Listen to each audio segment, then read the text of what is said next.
Halo Sobat Polri, Bribda Dita di sini. Selamat datang di podcast seru-seruan di Mabes. Hari ini saya sedang berada di gedung Komisi Pemberantasan Korupsi spesial dalam rangka Hari Anti Korupsi Sedunia. Sebagai salah satu tantangan terbesar bangsa Indonesia saat ini adalah korupsi. Masalah yang tak hanya merugikan secara ekonomi, namun juga merugikan secara moral dan generasi mendatang. Hari ini kita akan mengusung tema yang sangat penting, yaitu pentingnya edukasi tentang bahaya laten korupsi di Indonesia. Mari kita dengarkan secara bersama pengalaman, harapan, dan pandangan dari dua narasumber kita yang selama ini sudah berada di garda terdepan dalam pemberantasan korupsi di Indonesia. Saat ini saya sudah bersama dengan Pak Novel Baswedan selaku Wakil Ketua Satgasus Pencegahan Korupsi Polri, dan Pak Yudi Purnomo selaku anggota Satgasuska Pencegahan Korupsi Polri. Selamat siang Pak Novel dan Pak Yudi, bagaimana kabarnya hari ini? Alhamdulillah baik, sehat dan semangat. Semoga Pak Novel dan Pak Yudi senantiasa selalu sehat dan bahagia selalu. Amin. Dan saya juga mengucapkan terima kasih kepada Pak Novel dan juga Pak Yudi karena telah bersedia hadir meluangkan waktu. Pasti ini Pak Yudi sama Pak Novel ini banyak kesibukannya sekali ini. Baik Bapak, bicara soal korupsi ya Pak ya. Saat ini kan banyak sekali ya Pak ya, saya melihat berita tentang penangkapan korupsi. Nah, menurut Pak Novel dan Pak Yudi, pandangan bangsa Indonesia dalam upaya pemberantasan korupsi dari segi masyarakatnya bagaimana Pak? Apakah sudah sadar atau masih kurang gitu? Mungkin bisa dijawab dengan Pak Novel terlebih dahulu. Saya duluan ya. Waduh, gini. Memang memberantas korupsi itu hal yang sangat penting ya. Karena kalau kita bicara korupsi, kita mesti bicara terkait dengan negara. Biasanya kalau orang bicara korupsi itu mesti harus bicara tentang tata kelola pemerintahan dan lain-lain. Karena kalau tidak bicara negara, itu biasanya hanya penipuan, penggelapan, pencurian gitu. Kalau bicara korupsi, tentunya kita melihat bahwa negara ini punya tujuan. Dan dalam rangka menyelenggarakan tujuan itu, maka dia punya aparatur. Dan aparaturnya diberikan kewenangan. Dan dalam melakukan tugas-tugasnya, kemudian ada saja orang yang kemudian bermasalah dengan integritasnya, terus kemudian melakukan penyimpangan, melakukan sesuatu bukan untuk kepentingan negara, tapi kepentingan pribadi. Itulah praktek korupsi. Siapa yang dirugikan? Pada dasarnya setiap korupsi itu adalah pengkhianatan terhadap negara. Dan yang dirugikan adalah masyarakat secara langsung maupun tidak langsung. Tapi problemnya kesadaran atau pemahaman mengenai korupsi ini masih banyak perlu diupayakan atau ditingkatkan terhadap masyarakat. Karena begini, orang kalau menjadi korban pencurian atau korban penipuan begitu, dia sadar, oh ya uangnya hilang gitu, atau barangnya hilang. Tapi kalau terjadi praktek korupsi, bisa jadi orang itu merasa rugi saya apa ya, kan gitu kan. Nah, masalah kesadaran inilah yang membuat bisa jadi banyak masyarakat yang masih belum merasa bahwa saya dirugikannya di mana. Oleh karena itu, dalam memperingati Hari Anti Korupsi Dunia ini, kita harus meningkatkan kesadaran. Yang dengan begitu, tentunya semakin banyak orang yang peduli, yang mengerti bahwa ternyata korupsi itu berdampak kepada negara, kepada orang masyarakat, dan kepada orang per orang. Maka kita akan mau berbuat. Memang kalau dibilang bagaimana kondisi sekarang ini, ya kita masih bisa melihat bahwa orang yang terlibat kasus korupsi tertangkap pun masih berani dada-dada gitu. Masih berani bahwa bikin justifikasi seolah-olah dirinya itu hanya apes, hanya korban. Padahal tidak. Orang yang berbuat korupsi itu adalah orang yang mengkhianati negaranya. Nah, kadangkala karena masyarakat banyak yang masih belum memahami, maka kemudian justifikasi atau pembenaran atau pembelaan atau framing bahkan itu kemudian masih bisa diterima oleh masyarakat. Oleh karena itu kesadaran itu yang perlu dikuatkan. Dan saya yakin kalau kesadaran itu betul-betul bisa diupayakan di tengah masyarakat dengan cara memberikan pendidikan anti korupsi, bukan hanya untuk membuat orang tidak berbuat korupsi, tapi membuat orang sadar bahwa kalau ada praktek korupsi itu adalah merugikan kepentingan dirinya juga. Dengan begitu dia mau untuk berperan aktif untuk mengupayakan pencegahan korupsi, melaporkan setiap kejahatan tidak pidana korupsi agar ada penindakan. Itu kurang lebih gambarannya. Baik. Kalau dari Pak Yudi sendiri bagaimana Pak? Ya tentu kita harus melihat dari spektrum yang lebih luas ya, bahwa mau tidak mau, suka tidak suka, masyarakat mempunyai peran penting dalam pemberantasan korupsi.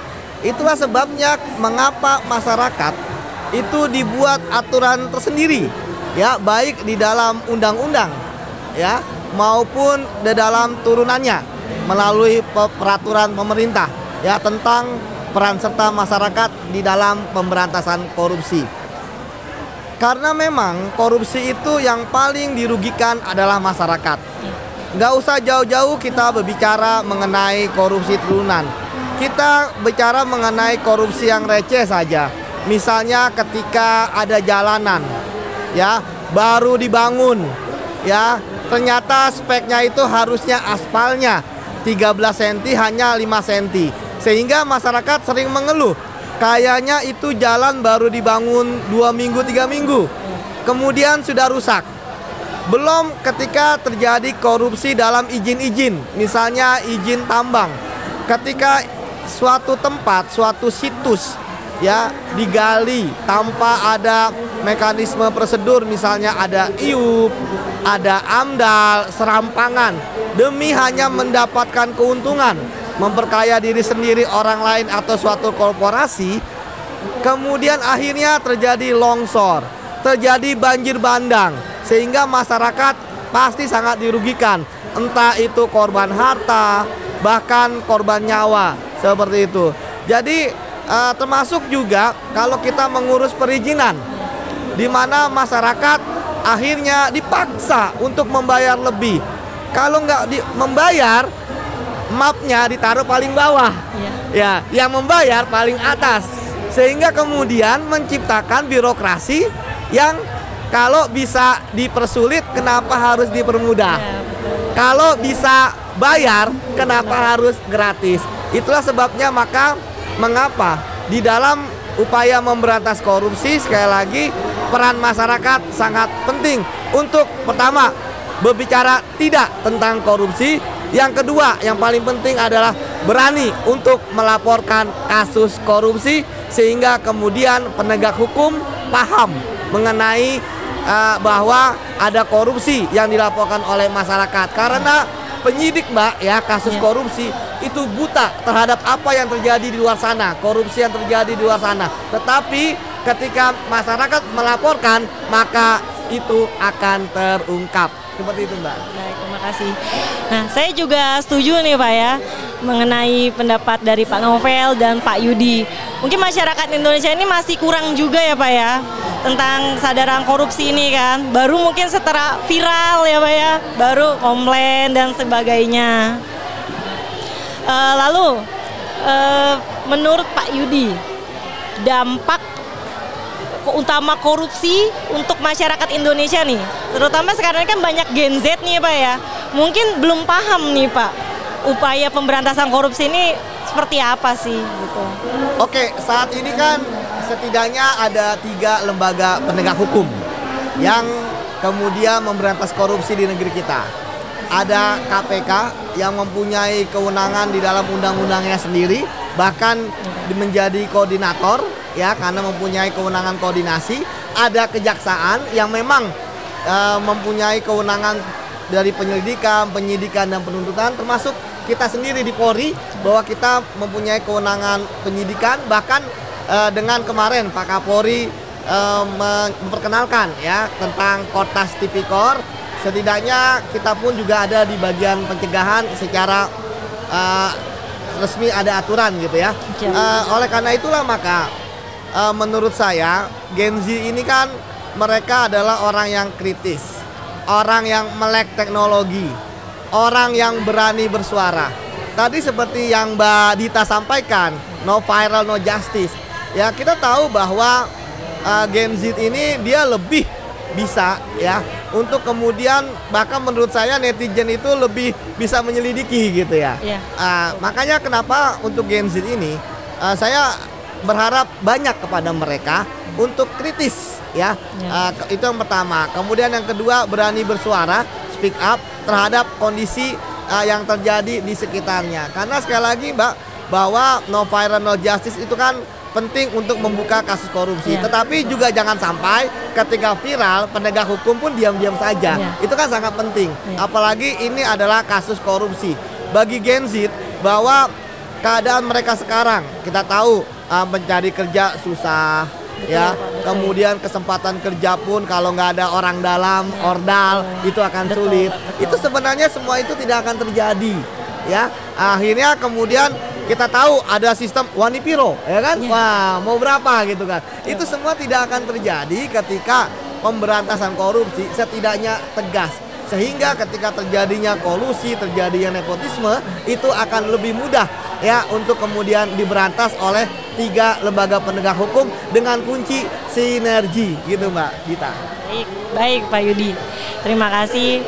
Dan sekarang kan juga mungkin kalau generasi Gen Z ini ya Pak, generasi muda ini ya, mungkin kan sudah teknologi juga sudah semakin canggih ya Pak ya.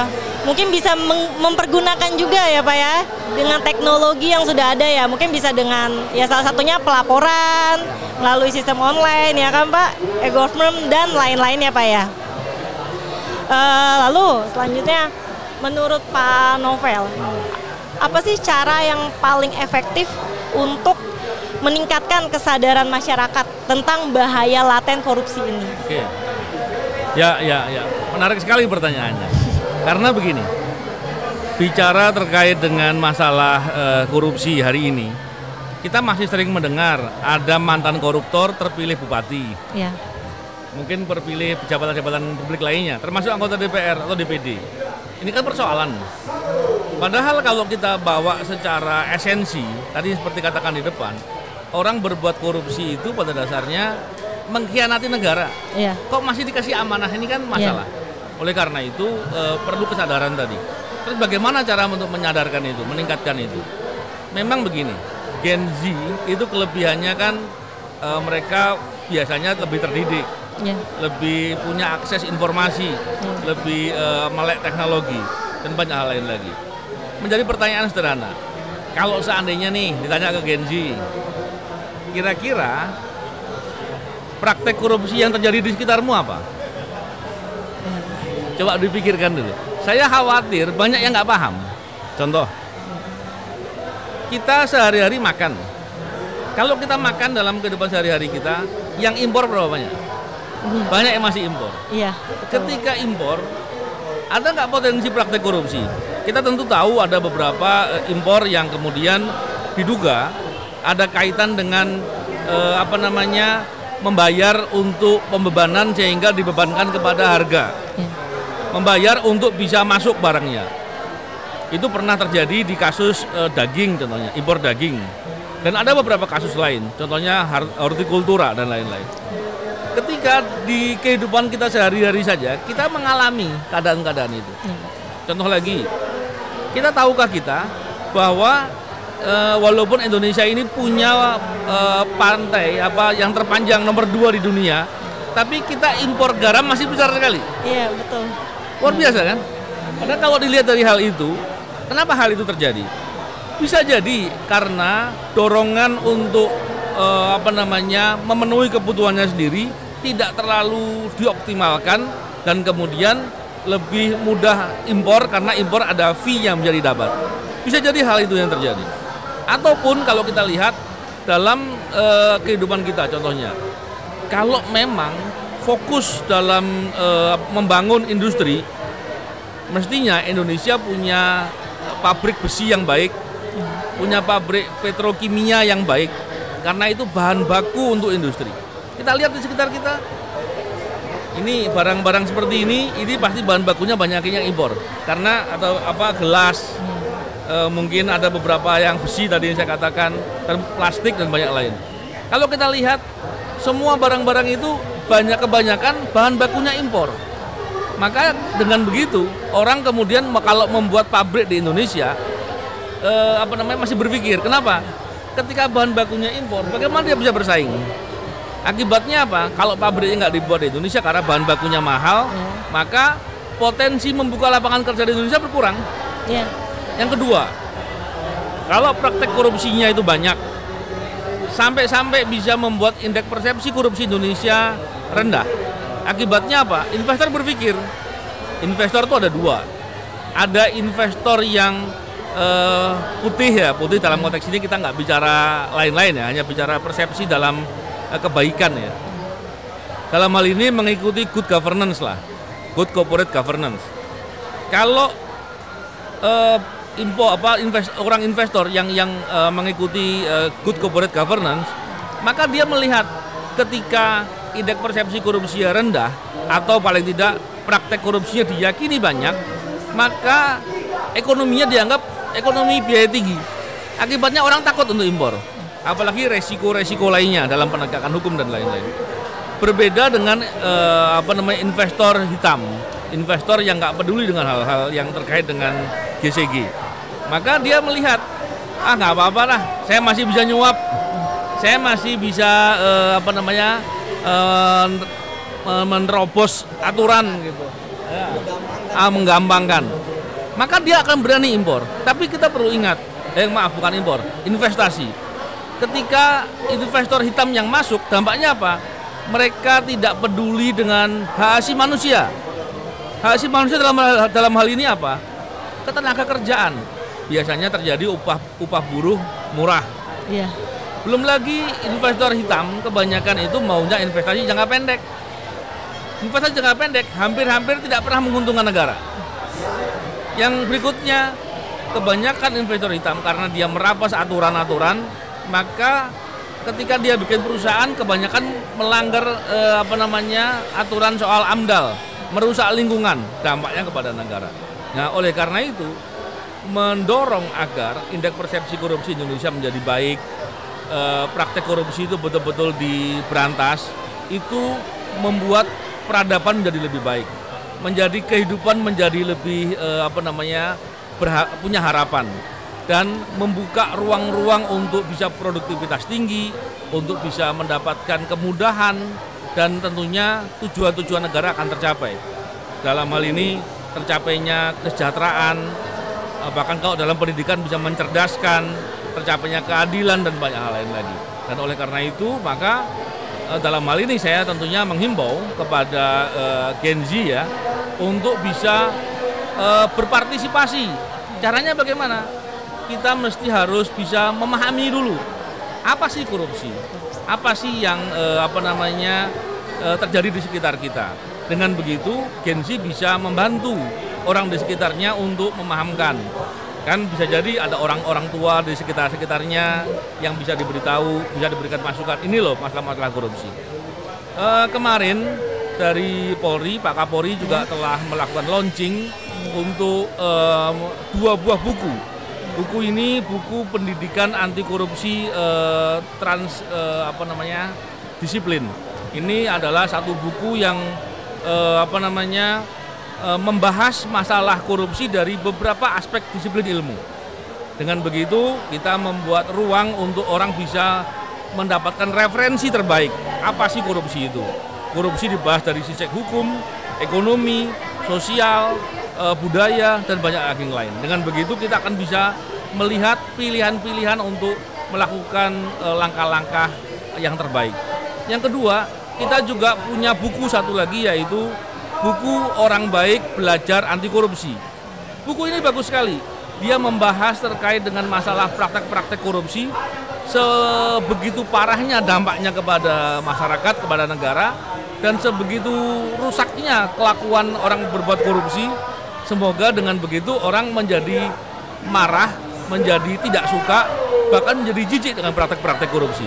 Nah, ini yang mungkin bisa menjadi referensi juga buat Gen Z dan semoga bisa mendorong Gen Z untuk membuat konten-konten atau membuat hal-hal yang sifatnya edukatif dan ringan, itu menjadi bagian dari pendidikan anti korupsi juga. Baik, terima kasih Pak. Berarti balik lagi ya Pak ya, Gen Z ini harus lebih aktif lagi mungkin ya Pak ya. Apalagi kan sosial media juga kan sudah, teknologi juga semakin canggih ya Pak ya. Tapi kalau menurut Pak Yudi nih, kalau untuk meningkatkan kesadaran masyarakat dengan edukasi formal itu cukup nggak sih Pak? Ya tentu tidak cukup ya. Karena kan edukasi formal itu kan ada kurikulum ya. Menurut saya akan sangat lucu misalnya kalau pakai pakem yang ada, pendidikan anti korupsi, kemudian nanti ada ujiannya. Nanti malah mencontek lagi kan. Namun tentu perilaku sikap anti korupsi itu kan terbangun lama. Kita tahu negara-negara yang indeks persepsi korupsinya itu ya tinggi, mereka bukan hanya mengedepankan penindakan ya, tetapi pencegahan dari usia dini. Ya. Bagaimana caranya? Mudah ya, yaitu melalui penanaman ya karakter. Nggak usah jauh-jauh dari sisi disiplin supaya antri ya. Kemudian jujur. Perilaku korupsi adalah perilaku yang tidak dibangun sekali sehari 2 hari. Tidak seperti membangun Roma aja nggak sehari gitu ya. Apalagi membangun karakter. Kalau dari kecil saja karakternya sudah tidak benar, tidak bagus, itu kemungkinan dia pasti akan korup.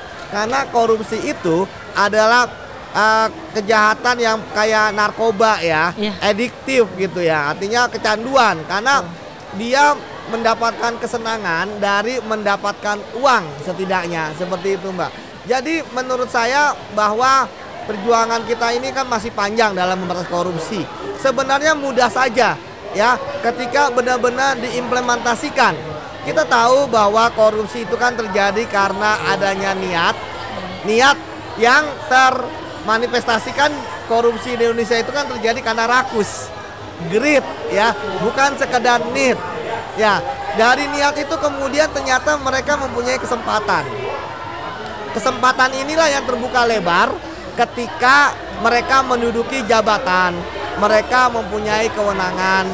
Nah, yang kemudian yang miris sekali ya, bahwa sebenarnya cara untuk mencegah orang ya untuk berbuat korupsi kan juga harus ada penindakan, efek jerah. Kalau nggak ada efek jerah, mereka kemudian akan ya mengulangi lagi perbuatannya. Kita tahu misalnya ketika permisif, ketika misalnya ada seorang pegawai atau pejabat, ketika dia melakukan kesalahan misalnya etika ataupun korup, ketika dia masih di jabatan rendah, kemudian diampuni ya, tidak diproses, maka yang terjadi ketika dia menduduki jabatan berikutnya, dia akan tetap korup. Saya teringat dengan teori broken window teori ya, bahwa ketika kaca retak ya sedikit tidak segera diperbaiki, maka akan semakin membesar dan kemudian hancur seluruhnya. Kita tahu kan kaca mobil itu kan ketika berantakan menjadi butiran-butiran. Itulah dampaknya. Jadi pencegahan adalah suatu hal yang bagus, tetapi tanpa diiringi oleh penindakan, menangkapi para koruptor, maka tidak akan ada efek jerah. Ini kedua ini harus berjalan seiring, begitu Mbak Dita? Ya, betul. Jadi saya juga setuju dengan Pak Yudi ya, betul.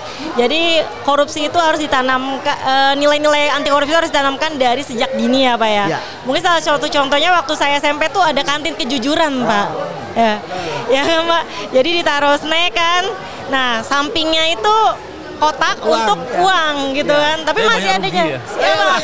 Banyak ruginya Pak, bener Pak. Ada itu teori laboratorium kecilnya ya. Oke.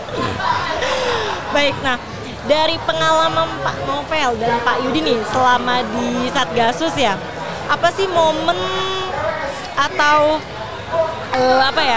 apa momen yang paling mungkin cukup mengesankan dari betapa parahnya dampak korupsi bagi masyarakat? Ya memang kalau kita melihat belakangan inilah, tentunya kita sering melihat di pemberitaan Dulu praktek korupsi itu kalau di berita muncul ini berbuat korupsi sekian miliar, 2 miliar, ya, 5 miliar, 10 miliar. Hari ini kita melihatnya praktek korupsinya triliunan. Iya. Bahkan beberapa tahun lalu lah rasanya. Itu ada BUMN Karya, itu korupsi 2,5 triliun fiktif. Oh, saya terkejut. Wow. Ini kan dahsyat, 2,5 triliun fiktif. Bayangkan. Jadi seberani itu dan separah itu. Itu baru hal yang tampak, dan biasanya kalau sudah seperti itu fenomena itu menggambarkan bahwa ternyata yang lain-lain banyak. Tapi terlepas dari segala persoalan itu, sebenarnya ketika kita bicara mengenai praktek korupsi, itu kita bicara juga soal integritas. Karena orang yang tidak berintegritas lah yang berbuat korupsi. Tapi pertanyaan yang seringkali muncul adalah, memang perlu kita berintegritas? Untungnya apa sih orang berintegritas gitu kan? Ini kan hal menarik ya. Maka kita perlu sadarkan bahwa sebenarnya integritas itu kebutuhan kita. Kalau kita berintegritas, maka kita akan dipercaya orang. Yang kedua, dengan berintegritas maka kita tidak mau memudah-mudahkan sesuatu, tidak mau mencari jalan-jalan curang begitu ya. Oleh karena itu, orang berintegritas harusnya dia akan mempunyai kompetensi, dia akan kompeten. Nah, orang ketika sudah berintegritas, dia kompeten, maka masalah yang berikutnya adalah apakah dengan integritas dan kompetennya itu dia peduli dengan lingkungannya. Ketika dia peduli dengan lingkungannya dan dia punya pengetahuan, maka lingkungannya yang dia perhatikan akan bisa membuat dia mampu memotret persoalan. Dengan persoalan yang dia ketahui, maka dia bisa memikirkan apa solusi-solusi yang bisa dilakukan. Memang banyak sih, saya juga dulu pernah muda kan. Ketika muda kita berbuat begini begitu, memikirkan sesuatu. Apakah terus berhasil? Bisa jadi enggak. Bisa jadi gagal, bisa jadi salah gitu. Tapi paling tidak dengan kita memikirkan, kita menggunakan ilmu kita, maka kita akan menjadi kreatif, kita akan inovatif, dan kita akan menjadi orang yang terus belajar. Inilah keuntungan orang berintegritas. Ketika dia kemudian berani untuk berbuat sesuatu, maka inisiatifnya dia membuat dia bisa berprestasi lebih daripada yang lain. Nah, hal-hal ini yang maka harus dipandang sebagai keuntungan buat orang berintegritas. Bayangkan kalau orang tidak berintegritas, apakah bisa kemudian dia berinteraksi dengan tengah orang dan mendapat kepercayaan? Sulit. Sulit. Padahal di bidang kerja apapun kepercayaan itu perlu. Nomor 1. Dan kadangkala orang membicarakan begini, di suatu organisasi, lembaga atau bidang kerja itu ada atasan.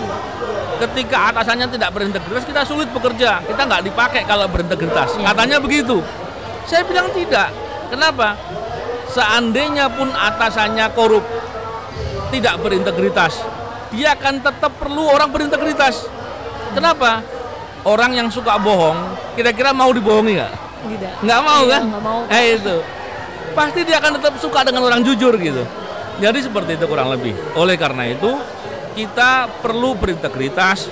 Dengan berintegritas kita akan untung, kita bisa kompeten, kita bisa lebih baik, bisa kemudian produktivitas kita tinggi karena kita kreatif dan berinovasi. Yang lebih lagi begini, ketika masing-masing individu bisa membangun hal-hal seperti itu dan semakin banyak, maka peluang untuk terciptanya iklim kerja yang sehat itu akan mudah terwujud. Ditambah lagi ketika orang seperti itu banyak, maka potensi untuk tidak membiarkan setiap praktek-praktek kecurangan atau koruptif itu akan semakin banyak dilakukan. Dan seandainya saya yakinlah dalam waktu yang mestinya semoga nggak terlalu lama ya, ini ke depan Indonesia akan banyak menjadi lebih maju dan lebih baik karena banyak bidang-bidang kerja yang kemudian anak-anak muda terutama itu kemudian membuat kelompok-kelompok kerja atau perusahaan-perusahaan yang bertata kelola yang baik. Tata kelola yang baik ini membuat bukan hanya dia akan menjadi hebat dan survive dalam bidang kerjanya, tapi dia akan bisa berjalan dengan berkelanjutan. Banyak orang bikin perusahaan atau usaha-usaha gitu ya, tapi cuma sebentar nggak bisa jalan. Kenapa nggak survive? Kenapa? Ya karena bisa jadi selain dari persoalan-persoalan lain tentunya, nggak kreatif, nggak apa, tapi bisa jadi karena masalah integritas. Kalau integritasnya dalam perusahaan itu baik, maka dia akan bisa mengatur tata kelola yang baik dan itu akan berkelanjutan. Lebih jauh lagi di level negara, ketika perorangannya baik, lembaga-lembaga atau organisasi atau perusahaan-perusahaan itu banyak yang baik, maka di level di atasnya, di pemerintahan, penegakan hukumnya mesti harus berjalan, pengawasannya berjalan. Ketika itu semua berjalan, maka Indonesia akan jadi negara maju. Dan itu yang kita harapkan. Kalau dari Pak Yudi pengalamannya bagaimana, Bapak izin? Sebelumnya kita harus tahu dulu ya bahwa Satgasus Pencegahan Korupsi Polri ini kan langsung di bawah Pak Kapolri dengan fokus untuk mendampingi ya kementerian ataupun lembaga yang mempunyai tugas pokok dan fungsi dalam tata kelola pemerintahan, sehingga kita bisa memitigasi ketika ada celah korupsi dalam SOP ataupun tata kerja ataupun pelayanan yang mereka lakukan.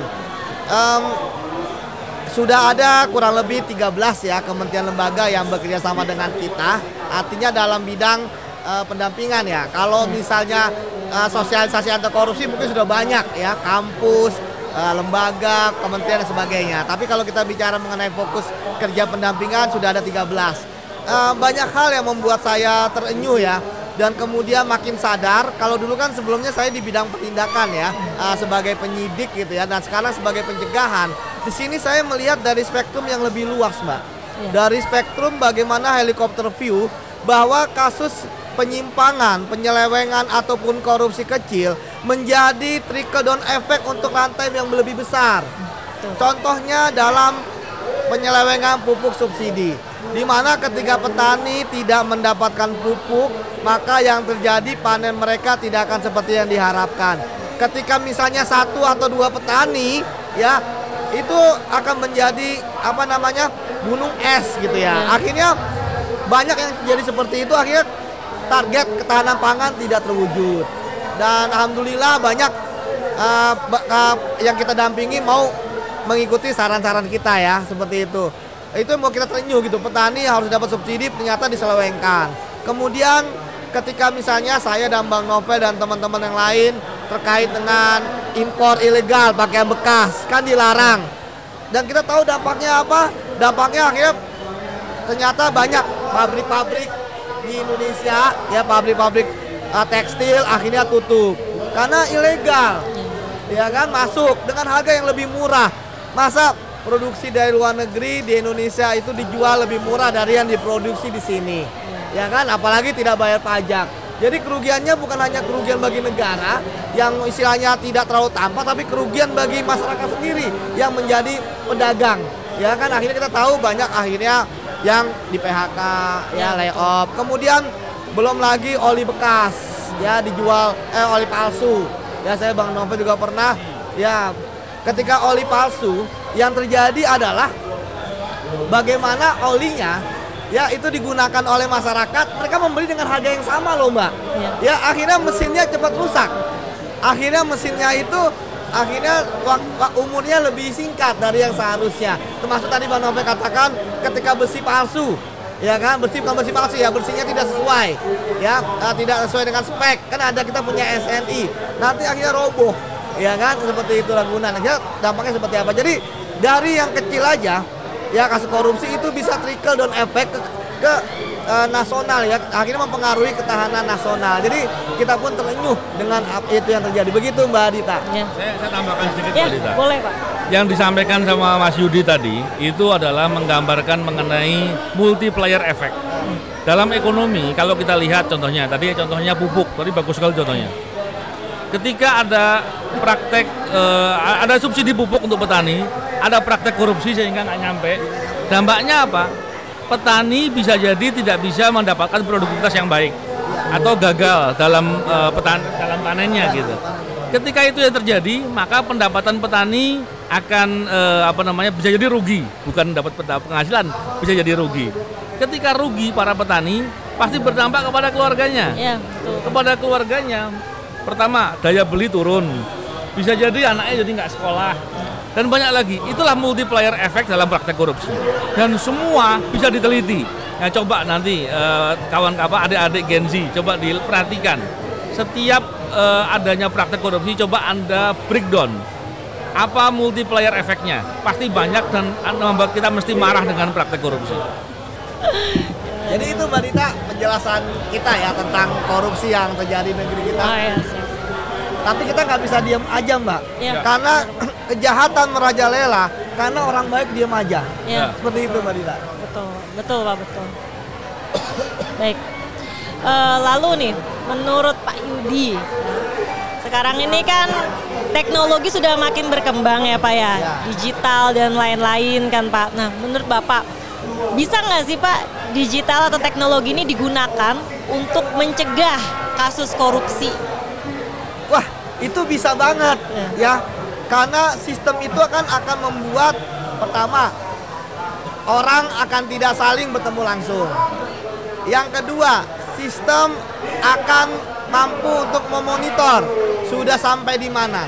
Sehingga ketika SOP dimasukkan ke dalam sistem, ternyata ada yang di luar sistem, maka akan mudah ke-detect. Dalam artian nanti kita tahu ada red flag, ya kan, ada green flag, seperti itu. Namun kan memang sistem kan nggak sempurna juga, tetap orang yang mengendalikan.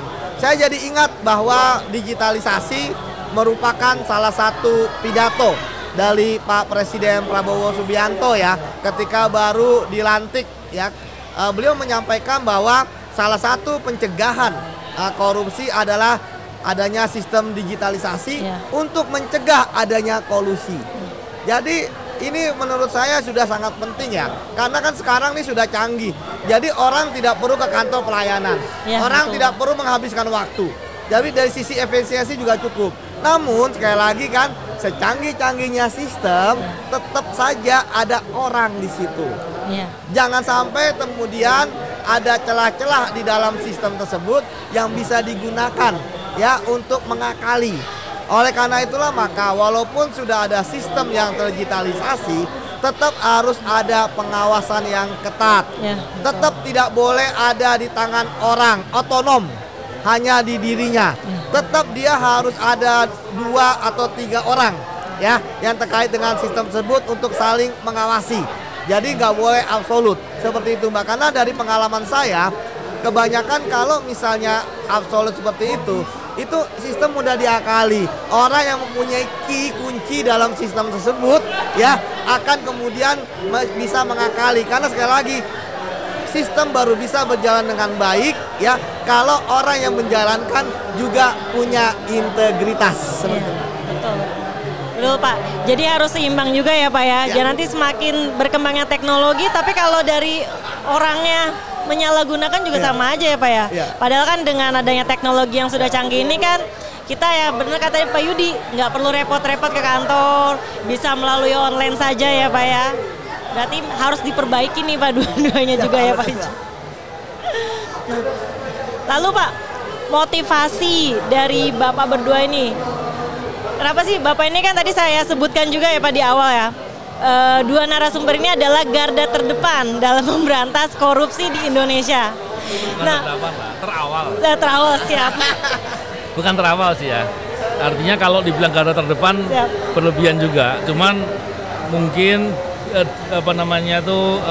bagian dari orang-orang yang mau bersungguh-sungguh. Kalau garda terdepan mungkin nanti dianggapnya kita klaim sendiri ya. Mungkin dari Pak Novel dulu ya, motivasi melawan korupsi itu seperti apa dan tantangannya itu seperti apa sih Pak? Pasti banyak kan ya Pak tantangannya ya Pak? Ya, menarik sekali ya. Saya dulu pernah jadi Kapolsek sekitar berapa tahun ya? 20-an tahun yang lalu. 20 tahun yang lalu kurang lebih.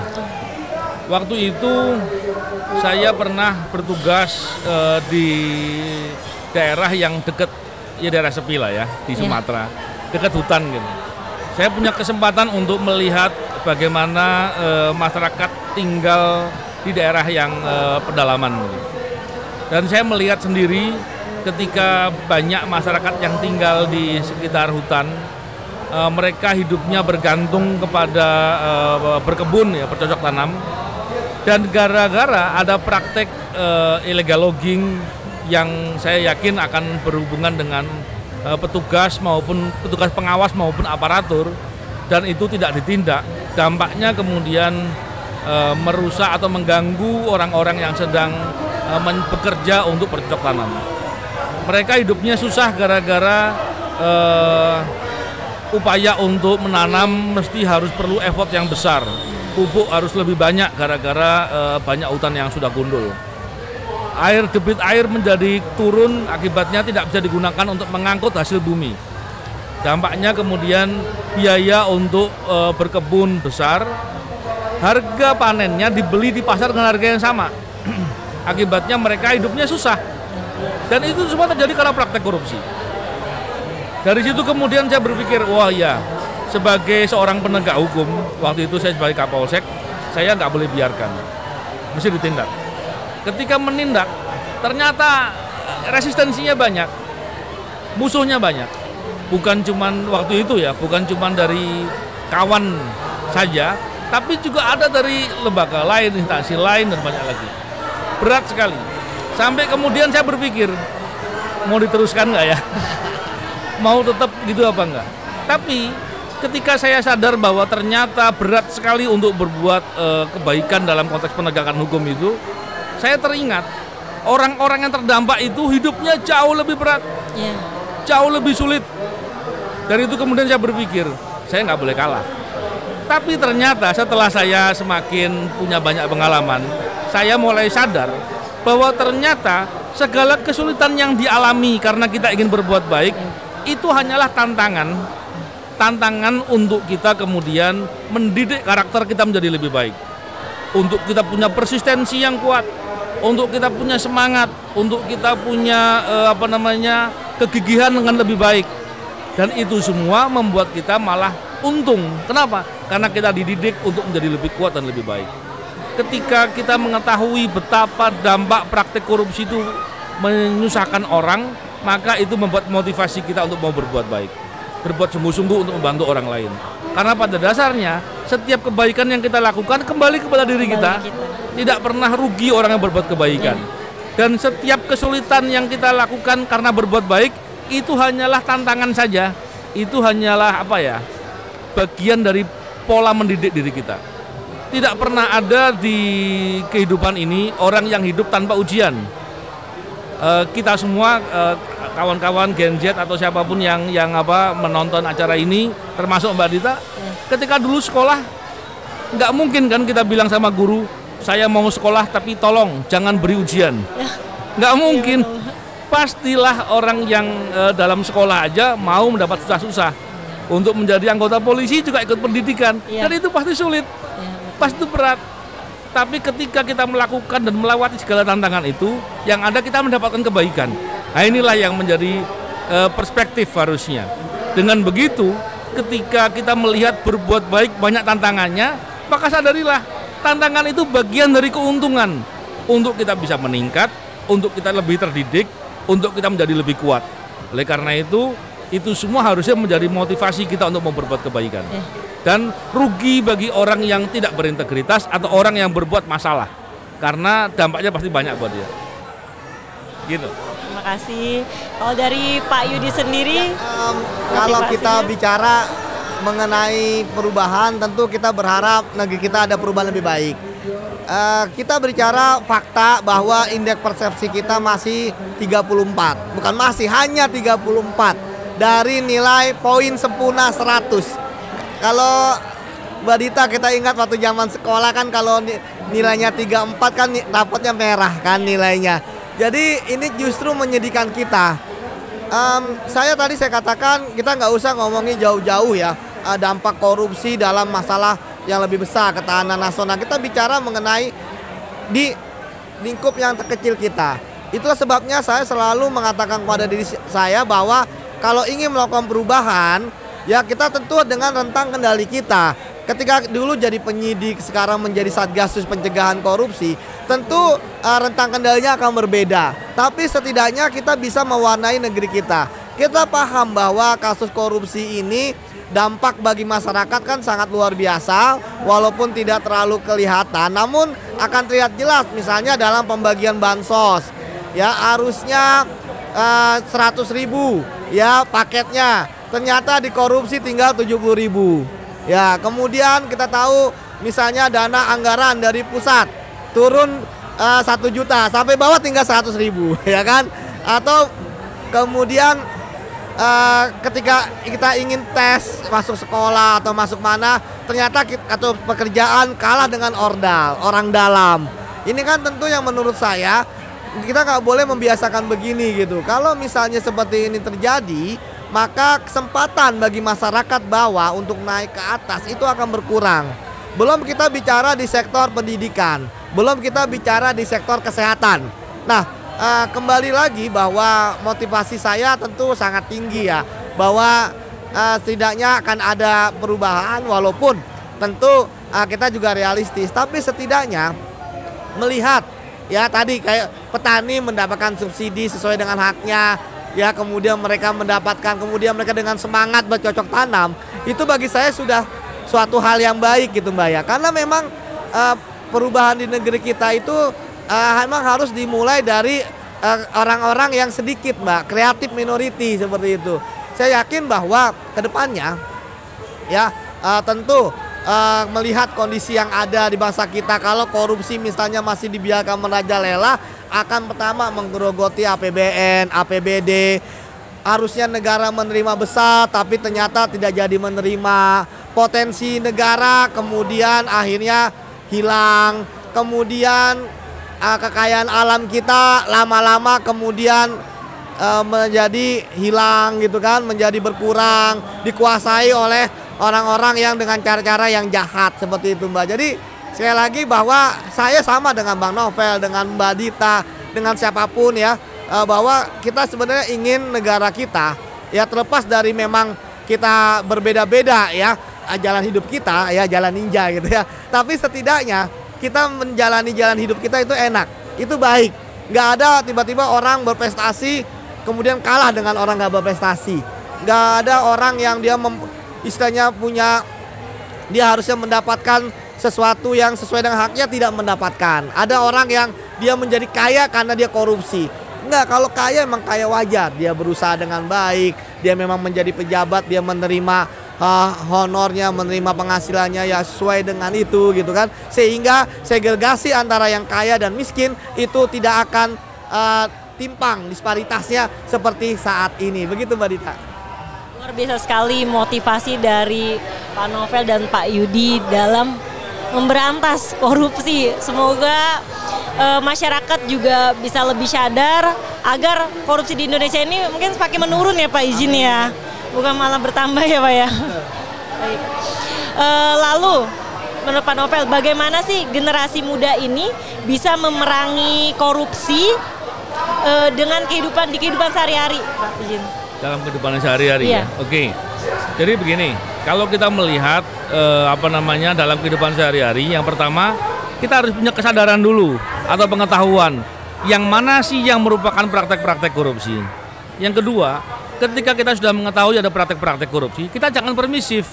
Kita jangan membiarkan ada setiap praktek korupsi itu jangan kita kemudian maklumi. Maka yang ada sebisa mungkin kalau kita bisa melaporkan, laporkan. Toh juga pola pelaporan sekarang sudah banyak dengan mekanisme yang tanpa diketahui juga bisa.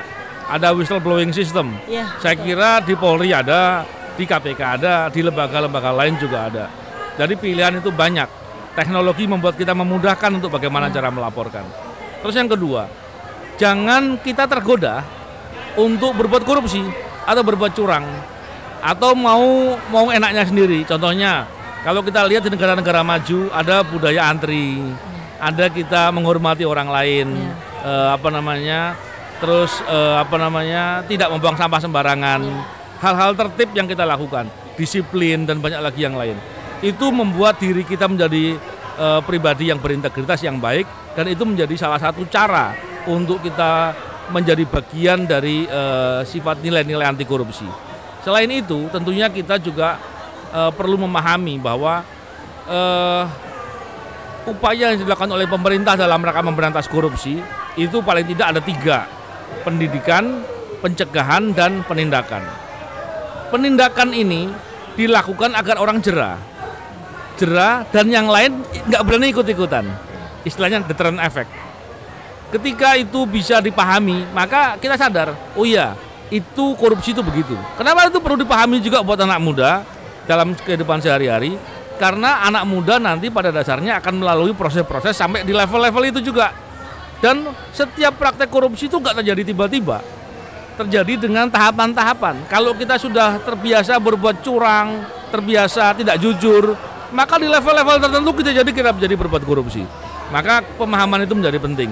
Yang kedua, pemerintah juga dalam rangka melakukan upaya pencegahan korupsi itu menjaga agar jangan sampai orang bisa berbuat korupsi atau paling tidak sulit berbuat korupsi.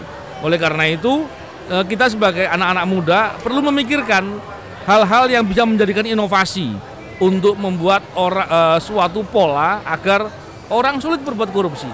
Paling enggak di level-level kita saja, di level-level sekitar kita. Orang sulit untuk berbuat curang. Banyak hal yang kita bisa lakukan. Dan pendidikan anti korupsi itu adalah cara untuk membuat pemahaman atau kesadaran. Sekalipun punya kesempatan nggak mau berbuat korupsi.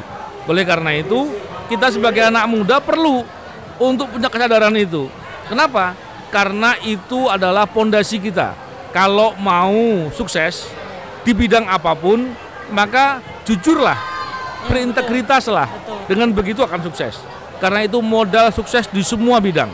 Nah, kesadaran ini yang penting, sekaligus itu menjadi jalan untuk upaya memberantas korupsi dengan kepedulian kita di kehidupan sehari-hari. Baik Pak, terima kasih.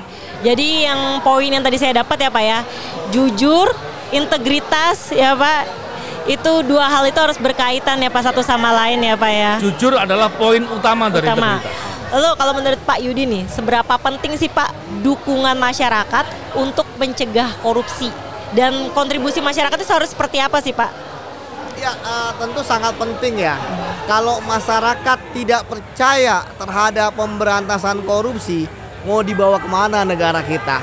Akhirnya mohon maaf terjadi barbar lah ya. Yang korupsi akan semakin korupsi sehingga mereka mempunyai pikiran ya. Selama mereka masih menjabat, selama mereka masih berkuasa, selama mereka masih punya kewenangan, di situ mereka akan korupsi karena masyarakat tidak mengawasi mereka, bahkan tidak peduli, ya.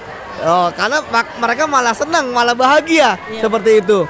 Itulah sebabnya, ya saya berharap ya kondisi saat ini kan sebenarnya kondisi masyarakat sipil sudah sangat bagus ya. Ketika ada kasus korupsi mereka melaporkan. Ya, mereka melakukan demonstrasi. Saya pikir itu adalah upaya yang menurut saya masih ada. Bagi saya, sekecil apapun nyala api pemberantasan korupsi, itu memang harus ada. Jangan dimatikan sama sekali. Karena kalau tidak, yang terjadi kan pasti akan chaos. Ya, tadi saya katakan, ketika orang yang korupsi karena masyarakat mengawasi, dia akan sembunyi-sembunyi. Tapi ketika masyarakat tidak mengawasi, masyarakat tidak peduli, dia semuanya pun dikorupsi. Ya kan? Karena nggak ada yang ngawasi. Ya, kemudian masyarakat nggak peduli. Itulah sebabnya saya melihat sebenarnya di negara kita, kalau tadi benar kata Mbak Novel ya, kejujuran. Sebenarnya banyak orang pintar di negara kita. Tetapi permasalahannya adalah sedikit orang jujur. Itu sangat penting. Nah, kembali lagi kepada bagaimana masyarakat bisa berkontribusi dalam pemberantasan korupsi. Saya pikir bukan hanya dengan pencegahan, saya pikir juga dengan menanamkan karakter kepada lingkungan mereka sendiri, terutama lingkungan keluarga, Mbak. Bagaimana ada 9 nilai anti korupsi di situ. Tadi yang pertama jujur sudah disebutkan oleh Bang Novel ya. Karena Mbak, kalau orang nggak paham bisa kita ajari.